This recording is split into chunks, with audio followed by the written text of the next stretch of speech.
Okay, on this problem, I've got a hollow copper shaft.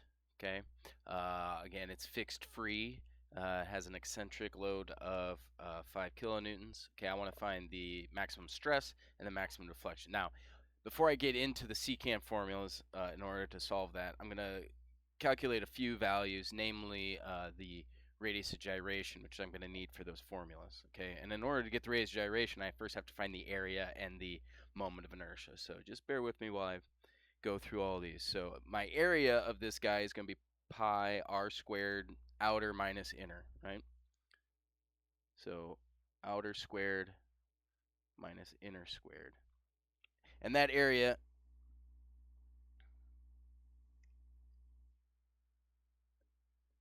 I essentially get, if I plug everything in here, I get 0.0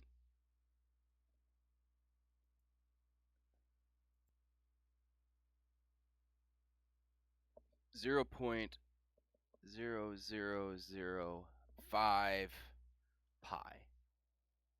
Okay, we'll just leave pi as it is, pull that through. I, for a tube, is going to be pi over 4 r squared to the 4th outer minus inner. So that'll be 0.03 to the 4, 0.02 to the 4. And from that, I get 0. We'll just do this one. 1625 times 10 to the negative 6 times pi. Okay, so that is I. That's the moment of inertia. And then my radius of gyration, you'll remember, is the square root of I divided by A. Plugging those two values in, I get 0.01803, and that'll be meters. This would be, I guess, meters squared. This guy is going to be meters to the 4th. Okay, now that I've got those values, I can go ahead and solve for my stress. Okay, so my stress for an eccentric loading is the secant formula given by this equation here. Again, big and long. Okay, but we've now got everything we need to solve this.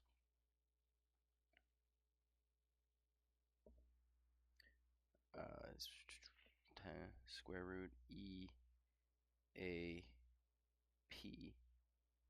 All right. So plugging in some values, I get 5,000. Okay. A is 0.0005 pi. Okay. 1 plus the eccentricity is 0.15. C is going to be 0.01 or 0.03, excuse me. Again, to the outer edge of that guy. R is the radius of gyration, which we calculated. Take that squared. Okay, then times the secant of K, which is fixed free, so this will be 2 times the length, which is 2 meters, divided by 2 times R, which is 0.01803, square root of 5,000, divided by E, which I looked this up in the back of the book, I get 101 times 10 to the 9th. Okay, hold on 1 second. Okay, sliding that over like that.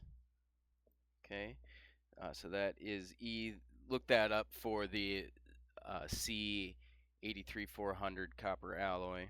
Okay, and then A is 0.0005 pi, like so. Big, ugly equation.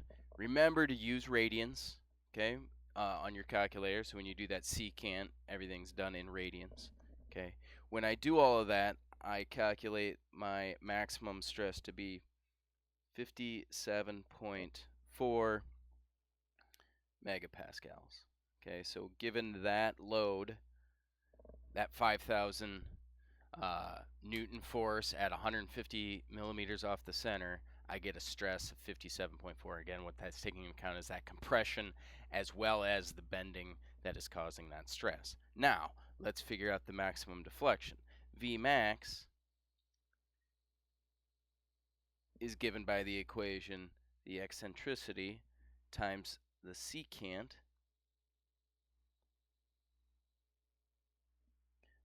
of P E I, and again, check the book and the solution or the lectures if you want to see where this equation comes from, minus 1. Okay, but once I have this equation, it very simply, I can just plug in what I know. So my eccentricity is 0.15.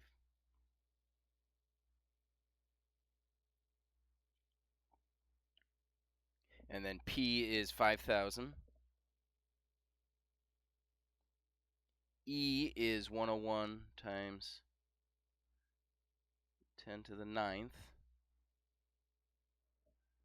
And then I, we calculated previously, is 1.625 times 10 to the negative 6 pi.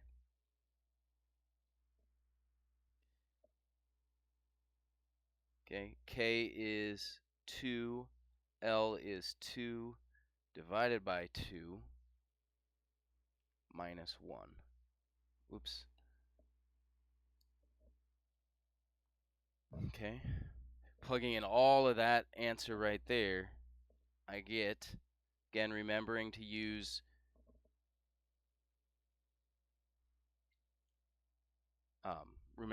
radians when calculating with that secant to get the equation to work out correctly.